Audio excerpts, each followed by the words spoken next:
To think something so small can connect you to everything that matters. When your life and all you love are on the line. When every second counts in the emergency room. Providing immediate access to your medical records. Because Bob has trouble remembering all his medications. Because I'm in love with my kids' kids. Because now I'm looking out for both of us. Because I have diabetes, but it doesn't have me. Because I spend my life in the ER trying to save yours. There is no credible cause for concern about implanting these tiny microchips under your skin.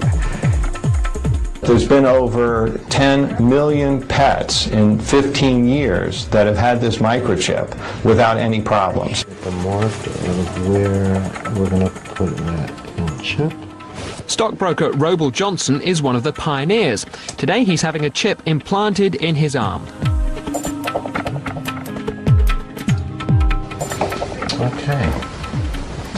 Now you're going to feel a little pressure. Okay. If ever he becomes an emergency patient, he can be instantly identified. How did that feel? Fine, that's fine. Okay, great. Doctors think it will soon be as commonplace as vaccinations. You're chipped. Okay. You should play that number today. The scanner powers up. Wave it over the arm. Pulls up the unique 16-digit identification number, and through a serial port that's at the bottom of the scanner, it goes to a computer or a laptop, where immediately my picture, my driver's license information, and my relevant medical records would pop up on the screen. Instead of GPS bracelets, convicts would be forced to have a device implanted. Instead of ankle bracelets, sex offenders might have something like this, implanted. Parents are putting these chips in kids in Mexico, where there's a higher risk of kidnappings. The scanners are put up at airports and bus stations, so if a chipped child is there, police know. I think it's good because it's really fast, the queues go quicker so that you don't have to spend all break queuing up for the food. Your parents can pay online and you don't have to worry about losing your money or getting it stolen or anything.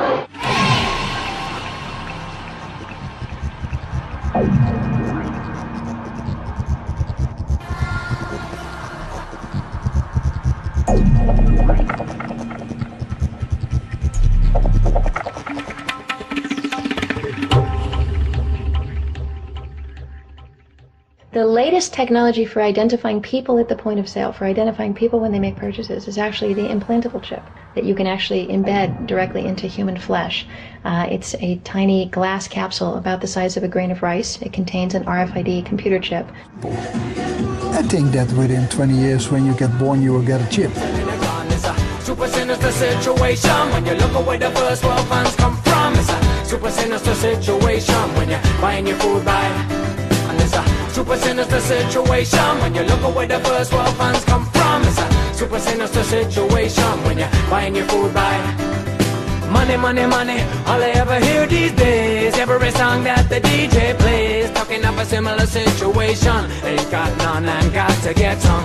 Gotta have more than I had before. Gotta have more than the man next door. Every day I gotta make some more, some more, some more. Well, give me a break, yeah. Let me take some time out. Gotta frisk my mind down before I lose my life. Give me a break, yeah. Let me take some time out.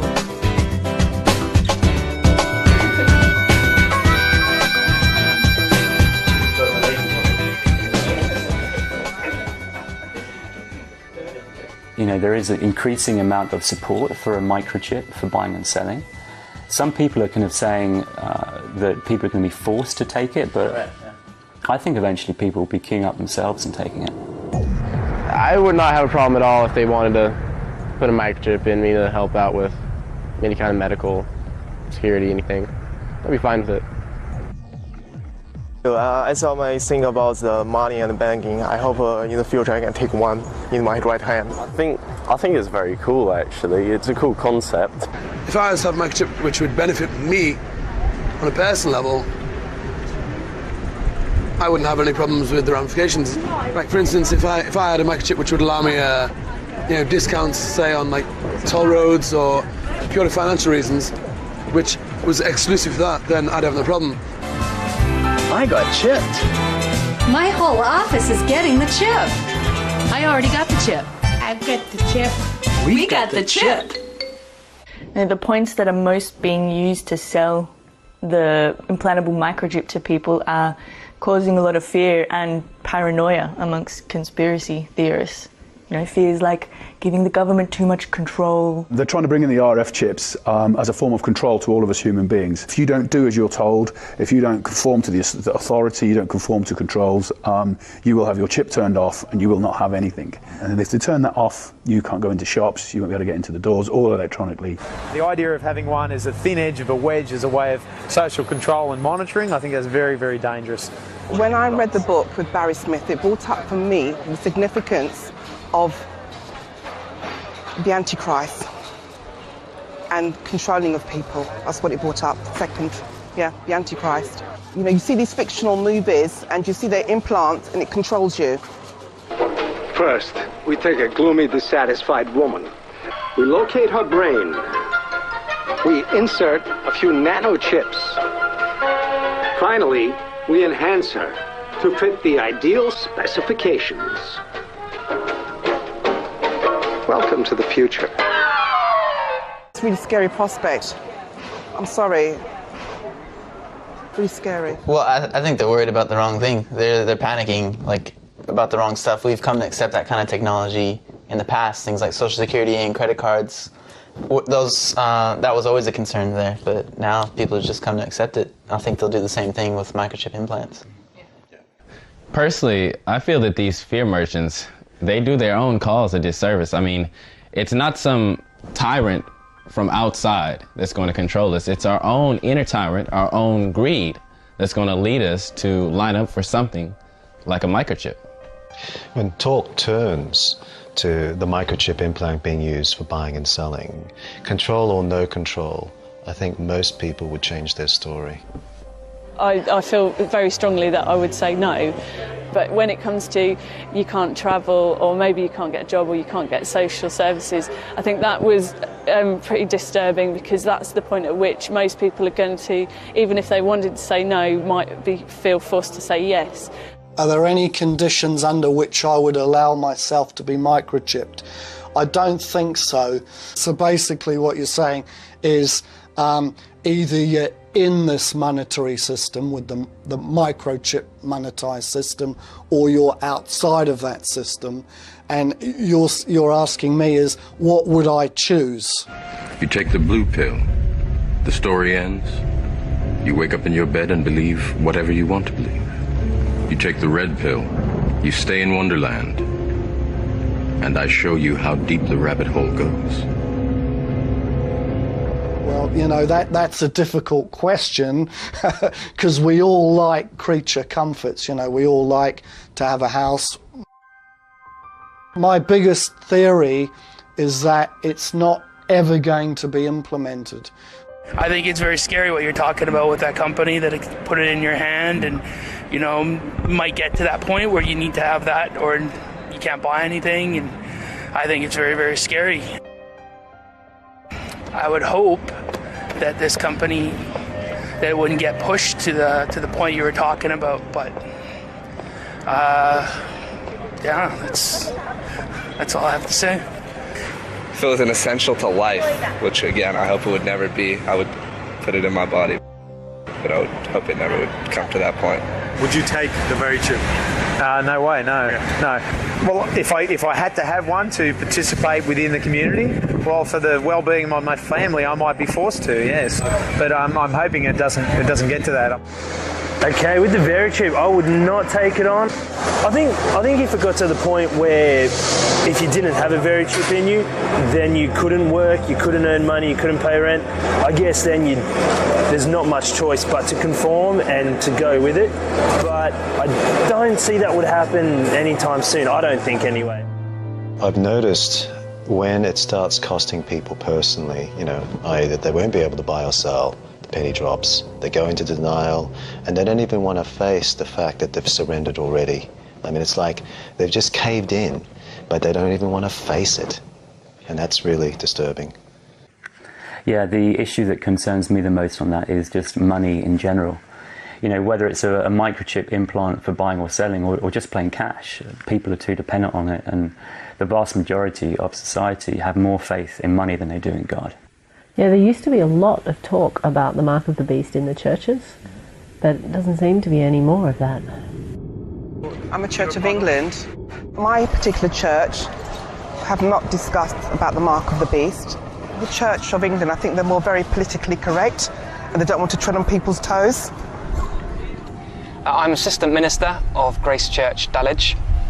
Yeah, I wouldn't have a problem with buying or selling or using money in this way. I personally don't have a problem with this idea of having a microchip put in your arm as a sort of, I don't know, credit card that you can buy and sell in clubs or go down to Sainsbury's and buy your food. No, I would not have a problem with that as a Christian.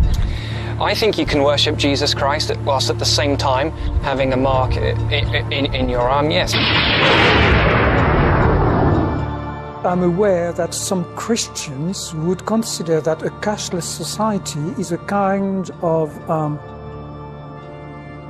answer to a prophetic text we find in the book of Revelation, that no one can buy or sell who does not have the mark. So it could be, well, if you don't have the right credit card or something else, a chip somewhere, you are lost. I can understand this kind of interpretation. According to our interpretation as Adventists, Seventh-day Adventists, we consider that this idea of worship is a dominant theme here in chapter 13. And when we say worship, we add a small word to explain, day of worship. This idea of selling or buying is not the main topic of chapter 13. We would consider that the Sabbath, that is Saturday, is the day of worship of the believers, the children of God, and there is another day, which is the Sunday, all right? The mark of the beast would be, okay, you go for the Sunday. The mark of the beast is the Sunday worship. If I was given a microchip to shop and to do what I have to do with, I'll accept. It won't be the mark of the beast. The mark of the beast is when you go against God's holy day. My church has discussed the microchip. When it's given out, if it has nothing to do with the law of God, it can be received and used. Not so many churches have taught about the mark of the beast. They actually are silent about it, and they don't really teach you about it and how to avoid it. My particular church have not discussed about the mark of the beast. If you want to have a congregation that's big, or you want to have people follow you, then you got to speak about prosperity. It's like, okay, God is going to raise you up, or God is going to give you this, He's going to heal you, He's going to give you this or that. And I've been trying to show you that the Bible teaches that God wants you to be rich, that God wants you to prosper. He wants you to be abundantly supplied. If you concentrate on prosperity and you think your life revolves around money, then you're worshiping the beast. And when we say worship, we add a small word to explain, day of worship. I think you can worship Jesus Christ whilst at the same time having a mark in your arm, yes. Most of the churches, or the vast majority of the churches, are not teaching the masses or the followers, that would be followers of Christ, about the money, and that the money is a way of worshiping, is a form of worshiping the beast. Hallelujah! Money coming to me now! Money coming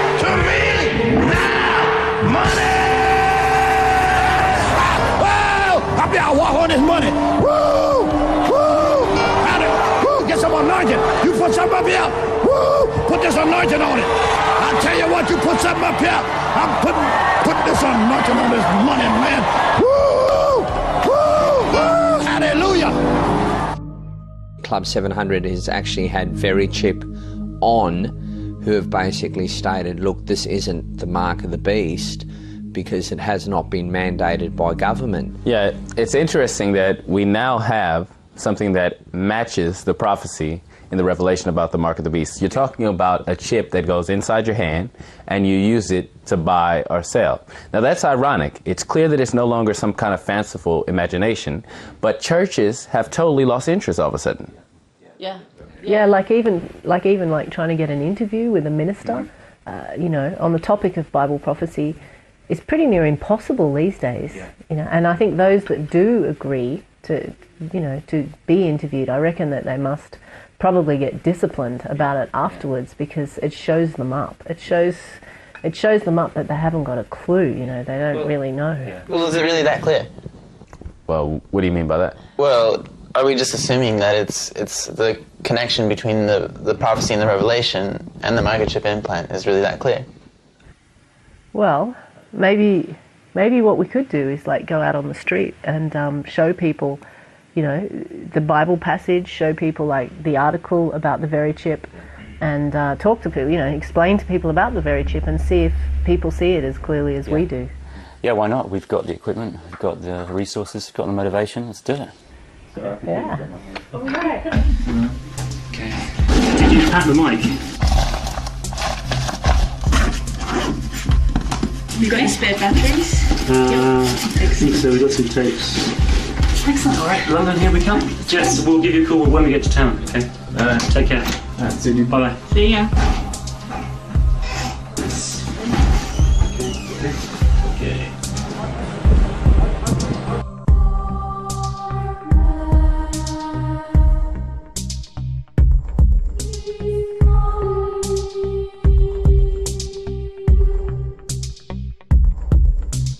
We're here in Catford in southeast London, and we're wanting to ask people directly, people from different backgrounds, about whether they're aware of this development towards the cashless society using microchip implants.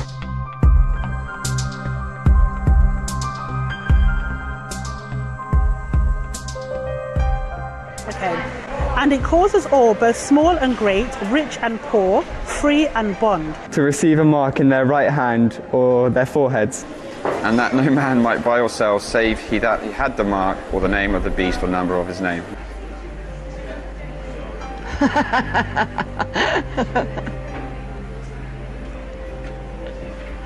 It's just a book, isn't it? I haven't got a lot of time for the Bible. To me, that's just words. Doesn't really mean anything, you know. The Bible clearly lets us understand that the mark will be for trading, for buying, for selling. The choice will be, are we willing and ready to die for what we believe in? And if it means to die and to not accept the mark, then that is what will have to be done. It seems to me that some people think it just makes sense to have a chip rather than do something to do with the Bible. Sure. Can you see any link at all? With that passage and obviously, that? but I think it's a major coincidence. I don't think it's possible that someone 2,000 years ago could have prophesied about any scientific developments today. I don't think God has any place in science. So what it's trying to say is that if you have that in your body, that you maybe you're showing the mark of the. It's not. I don't really believe in coincidence so much. I just disagree. For my personal opinion, I just don't think that has any relation to what the financial system is. Why they would they put it into barcodes? The number, how that number has any relevance? If they did, it could be coincidental. But if there was some, I don't know, allegiance within the secret allegiance of the financial system around the world who are doing whatever to do this, I think there's a lot easier ways to do this and track our information and track what we do. To do that by what we do in our cash machine or what we shop at Tesco's. Yeah, it was really interesting seeing the various reactions, and you could see that even the people who argued against the connection, like were aware that it was like a huge coincidence, as they called it. They just didn't have any answers for it. Yeah, I was also impressed, actually, how many people, you know, just out there on the street had a grasp, had a really good understanding of the whole concept, even though sometimes, they had no religious background at all. Yeah. And there are a few people I spoke to who could see that there really would be pressure on them to take this chip. A chip that the marketers and makers of it say they would never force on anybody. Yeah, right. Should we keep watching? Yeah. But there is a fine line between that one. I don't see the relevance in that. But I think what you're right, I know it's not your opinion, but maybe it is, I don't know. But I know that we are being tracked and we are being traced and our information is being sold and it is being passed. But whether this has any relation to that, I don't think so, my personal belief. There's no way I'd want to put the chip into my body if it's been said before that it's going to be part of some beast or whatever else it's going to be. So I wouldn't want to do it. I would totally see where this would tie into the whole Revelations Antichrist thing. But I could see definitely how people would think that a microchip could be construed as a mark of the beast. If it comes down to that, the chip is the mark of the beast, and because of my Christian faith, I will never wear it. The Christian faith and several other faiths have intertwined into it a mark of the beast concept, which is generally seen these days and accepted as the microchip. It's going to have a massive effect on people consciously and in their communities. There's going to be a rejection on that level alone. If I was to be cut off, I still wouldn't take the chip. I would find a community, no matter how hard it took, that didn't require that level of submission. Yeah, what I found most interesting about watching this is that the people who could see the issues most clearly were usually not religious. They're oftentimes on the fringes of society, the kind of people that Jesus really would have associated with. And I met these street punks, these people in Utah, and I barely mentioned the implantable microchip with them. And what they said was pretty good. Maybe we can check it out and check it out. Yeah, sure. Have a look. Oh, the computer chip that they're gonna put into us. That you know what? I think about that one. If you read the Bible, dude, it says you cannot buy, sell, or trade without the mark of the beast. It's so easy. It's convenient. It's right there. Beep. Oh, everything's right there. Beep. And I will never ever put a chip in me or in any of my children. Oh no, that's I don't want to be marked, man. The people that actually have the chips and the cards, you would not believe how much that they actually waste. They're actually gonna throw away enough to us unchipped people. We can actually survive, dude, without chips. Because money is just paper shit. It's nothing. Why would I trade paper shit that you can't use? There's no use for it. Like, you can't make it into anything. You can't grow anything with it. This is not your property. This is property of the United States government, and this is a federal offense. Money, money, money, all I ever hear these days. Every song that the DJ plays, talking of a similar situation. Ain't got none and got to get some. Now you can't even tell it was here. Alright? What is still here is us. Us. Human beings. The people who need to take care of each other instead of taking care of yourself. I met someone at an alternative gathering who was like an atheist, and he did much the same thing. He brought it up without me even mentioning it, as soon as I mentioned the berry chip. And it still just amazes me how people who, you wouldn't even consider to be religious can see the obvious even more than the supposed experts on the Bible. There's an interesting passage in the book of Revelations which talks about the mark that is placed on people, where nothing shall be bought or sold without this mark. I'm not a Christian. I don't even believe in God in the conventional sense of the word. However, as with all ancient texts, the Bible deserves to be looked at carefully and to see if there's anything in it that might be of interest historically. I'm hoping a time when maybe the genuine message of Jesus will come through. Did you see that? I'm hoping for this is an atheist saying, I'm hoping for the genuine message of Jesus to come through. I mean, that is a classic. Yeah, you can imagine Jesus going around and gathering his disciples from people like this, Yeah. They're all a bit radical in one way or another. Hardly a suit and tie amongst them. Yeah, I think the suit and ties, they're too busy trying to change the message to something like worshipping God on Sunday. I don't know a lot about the Mark of the Beast prophecy, and I don't know a lot about this chip thing, but from what you've told me just then, seem pretty similar. No, I'd never take a chip. I'd never microchip myself. I think it's kind of interesting, like talking about people being chipped in the future. I engage with wild food. Engaging with like the natural world, wild plants, does make you wild in the sense that you want to rebel against standardization, manipulation, control, all these things, which I think people are seduced into because they're being manipulated, because the world is so complicated, it's so stressful. Using plants in that way and relating to people in that way just makes you, you will never be ripe for manipulation. You will always rebel. I will never be chipped voluntarily. They'll have to hold me down, they'll have to knock me out. Not taking the microchip could end up meaning that you would starve to death. I understand that. I'm not Christian myself, and I'm not that knowledgeable about Revelations, but I know that when they talk of a mark of the beast, it's for buying and selling, and everyone in society must bear this mark to operate and function. But there needs to be some resistance to this agenda. On a practical level, if it does end up that most people have got the microchip and there is a few resistors still out there, I think they will be hunted down.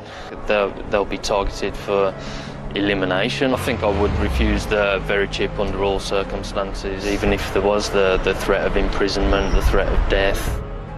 People from all religions know that something's wrong in these times. This is the most serious chess game that's ever been played. This game is so cunning, it is so deceptive. You can't say that this is of human origin. It is that in depth. It's the decisions that you make, and whether you succumb to the system and just say, look, the pain and the misery that I'm feeling, I'll succumb to, taking the VeriChip, and so I can access food.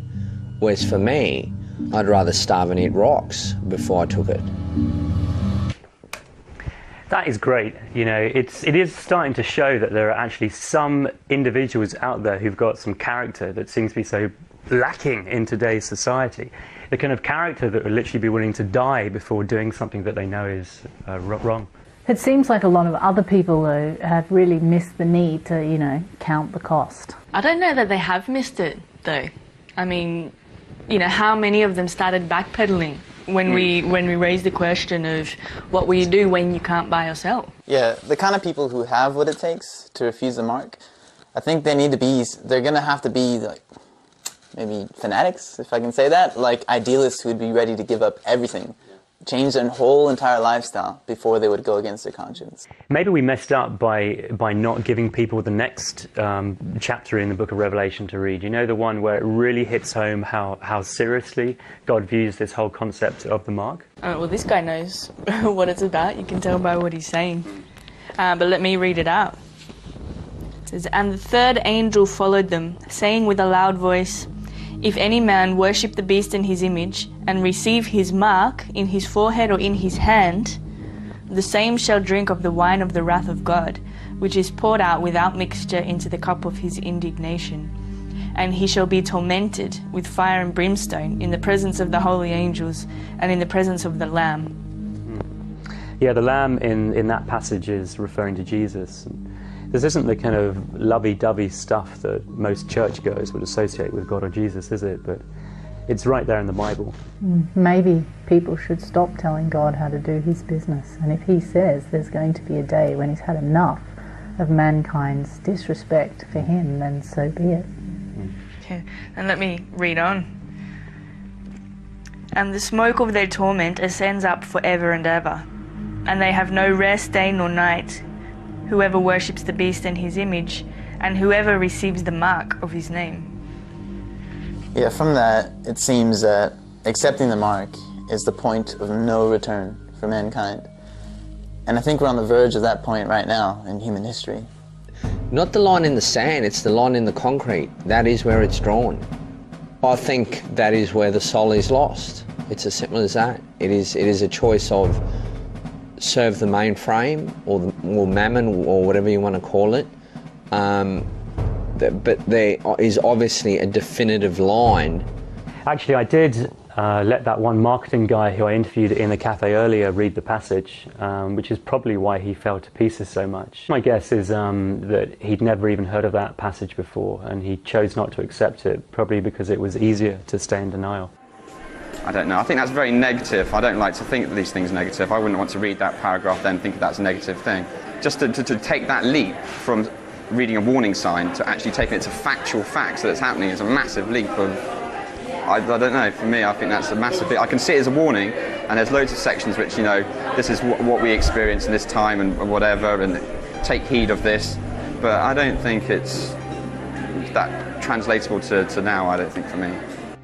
Yeah, I think it's interesting that the verse about not taking the mark of the beast is followed by a verse which talks about people dying for their faith.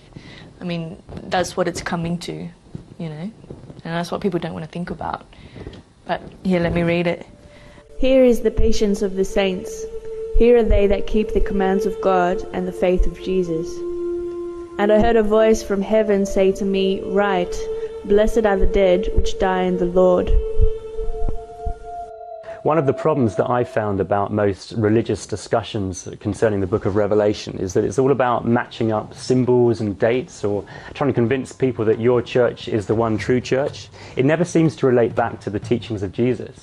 But when you recognize that the mark of the beast, you know, is all about buying and selling, there is an obvious link.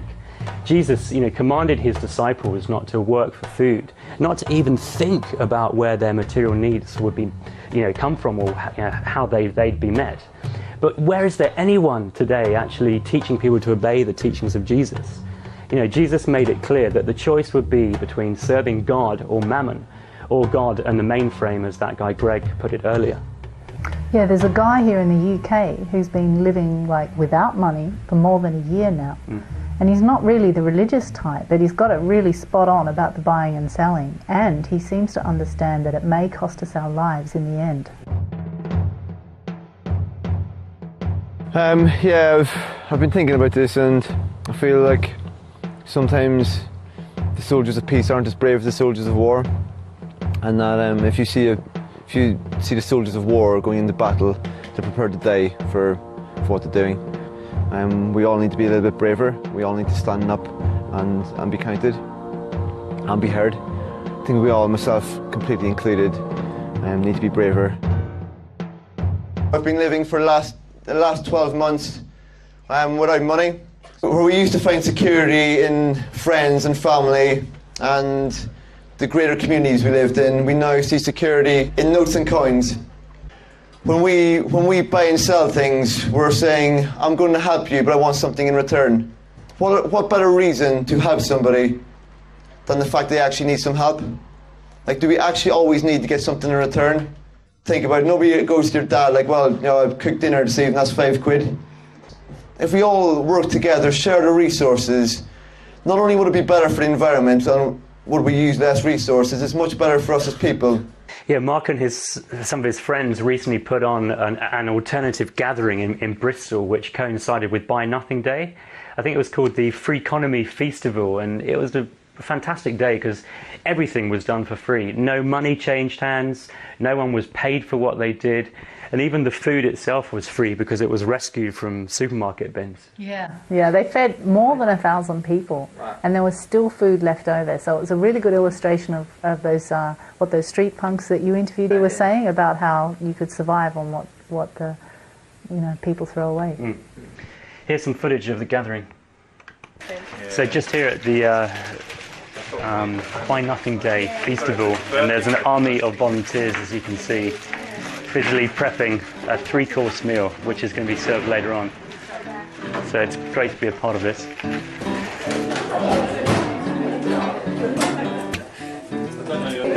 Most of the food that I get is from the back of supermarkets. About 90% of all the food I eat, gets found. I'm just amazed that all this food goes to waste. Do I live to work or do I work to live? And do I give to earn or do I earn to give? And if I do my best for society, will they care about money or will they care about me? I think this is wonderful.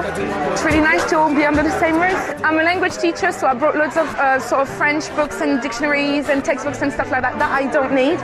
And I found chocolate spread, so I exchanged linguistics for chocolate spread. There you go. my first experience arriving and finding that everything's free.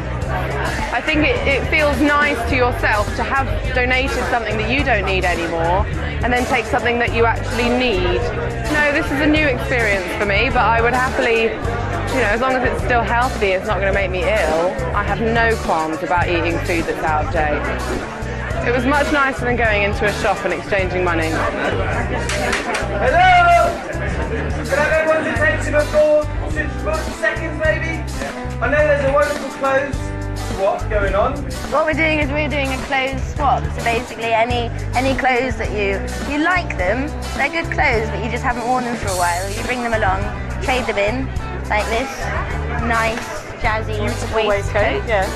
And then see if you can find anything that you like. I think it's a fantastic way of kind of making an active decision to kind of not involve money in things. You know, you don't need money if people are prepared to share and swap. A whole new word, swap.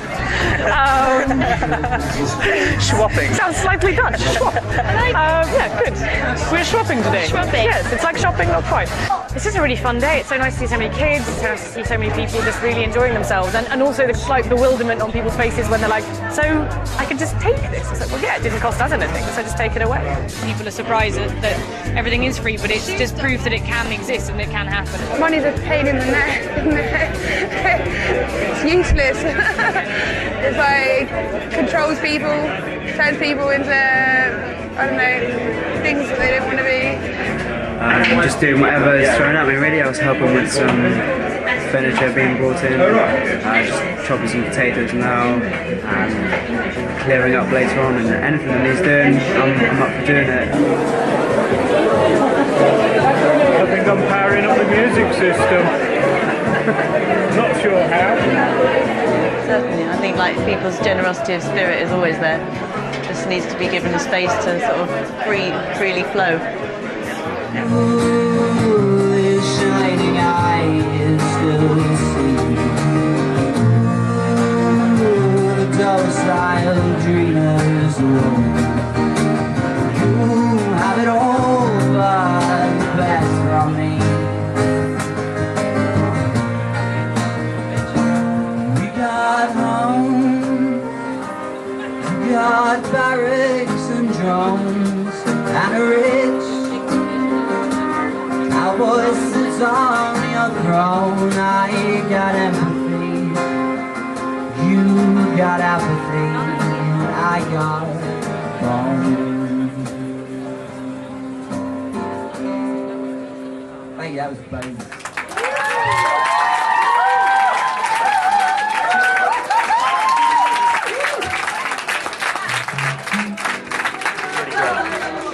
Yeah, it has been a bit overwhelming, to be honest. I felt a bit emotional earlier, just like everybody giving their time for free.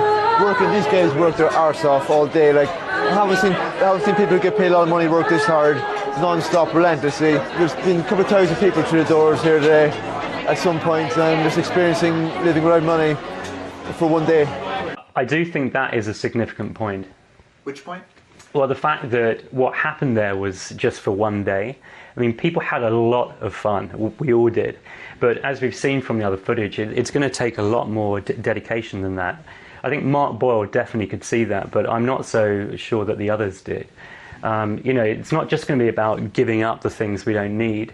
We may one day actually be forced to lay down our lives for one another.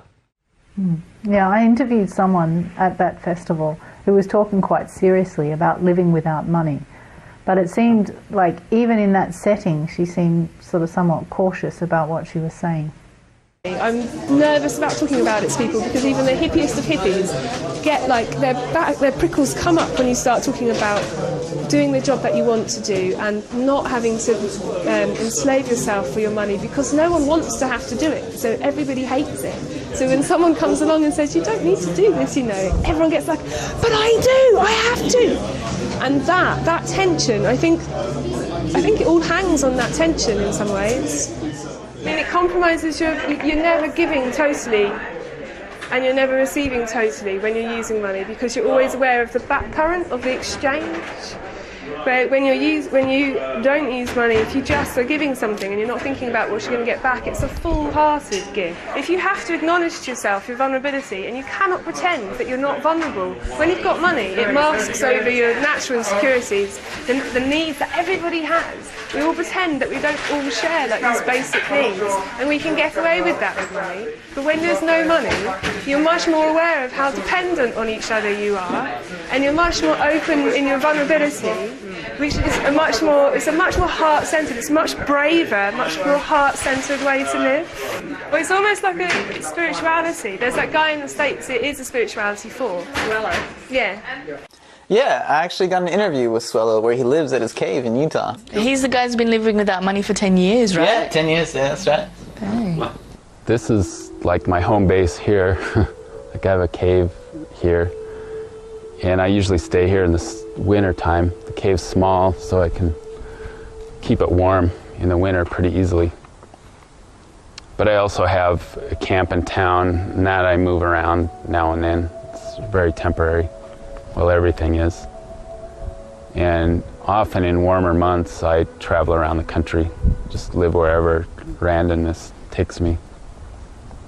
I remember thinking, going through periods where I thought that, or I wondered why we didn't practice the teachings of Jesus.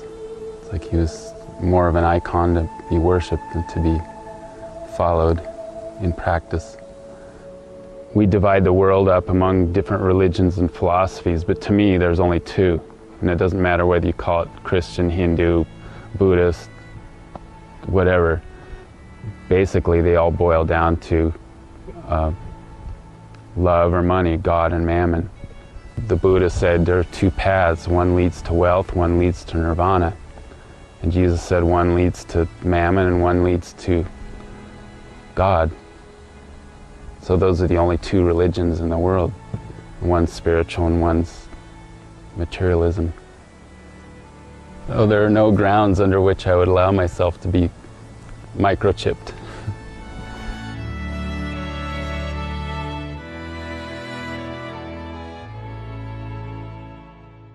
Yeah, we interviewed a lot of people about issues relating to this. There was that guy, Andy Hamilton, in Bristol, who's a co-author of the Self-Sufficient-ish Bible. Fergus Drennan, who's a sort of famous wild forager. Greg Nicoletis, who's the founder of the We the People Will Not Be Chipped movement, who works closely with Catherine Albrecht. It's quite a few people. I think that Swello and Mark Boyle represent the two strongest proponents of this message, though. Because I think they have their act together and they're more than just talk. So, and what about us? Are we going to include something about us in this documentary as well? Well, we are in the documentary right now. See that camera over there? So how do we include what we're doing in the film? Well, the cameras are rolling. Why don't we just talk into the cameras? Okay, here goes. So we don't normally live in houses like this. We don't live without money entirely, but we do live without working for money. And as a group, some of us have been living like this for more than 20 years. Right, we're freegans, which means we get most of our food from the back of supermarket dumpsters. We live and travel in vehicles that run on waste vegetable oil. Yeah, and we use solar panels to get our electricity from. But really, we're preparing for a time where we won't be having vehicles at all, and we'll be living pretty much like Swello. We have contacts in India, Kenya, Australia, America, and here in the UK as well. And next year we hope to have a base in Argentina. Yeah, that makes us sound huge, when in reality we're just a couple of dozen people at the moment. But we're training. We're learning how to survive just through faith in God, and we're preparing for a time when people of conscience in the world everywhere are going to have to survive without buying and selling. Some of us will die in the process, but there is a great need for us to be preparing right now. A big part of that preparation is getting the message out to others, like we're doing with this film. But we need to be clear that it's not all about us either. It's about people finding a faith that's bigger than money, and then linking up with others who have a similar kind of vision. There are dark times ahead, but God wants to prepare us for it by teaching us to take the message of Jesus seriously right now, before the axe falls.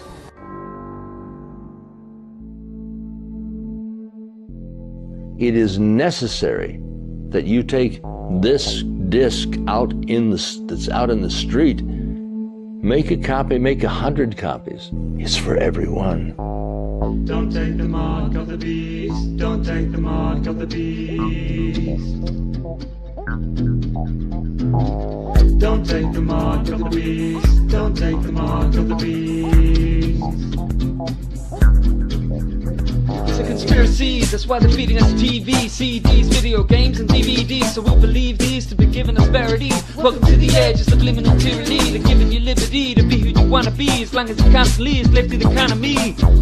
It's corporate thuggery, soon they'll be giving you microchip technology. If you wanna be free, then please leave this scene. Flee your ID from the beast PC. These prophecies will release the remedy, but if you practice them, you will be caught a radical enemy. Keep your energy clean and redeem peace free. We believe the green breeze means deeds. We sow the seeds to achieve a real peace, but we will never take the mark of the beast. Don't take the mark of the beast. Don't take the mark of the beast. In times as dark as these, please don't take the mark of the beast. Don't take the mark of the beast. Don't take the mark of the beast. In times as dark as these, please don't take the mark of the beast. What is going on?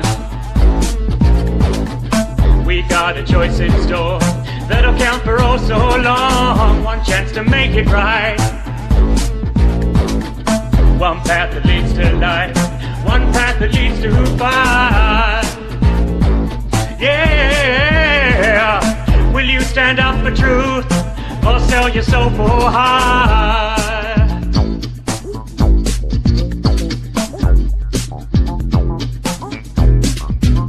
What tricks this? That the barcode is 3 6's fixing it. 3 parallel lines with a 6 in it. Time to open up your eyes, get the scriptures in. The church is paralyzed, so they're missing it. When money's out of lies and no Christians in. They claim to follow Christ, but they're dissing him. They're so busy shouting praise, they ain't listening. I know the picture's grim, it's gonna get worse, but first it's a curse. It's coming upon the face of the earth. The human race will give birth to the worst person, and earth may even lurk in the church. Is that how it works? They try to insert a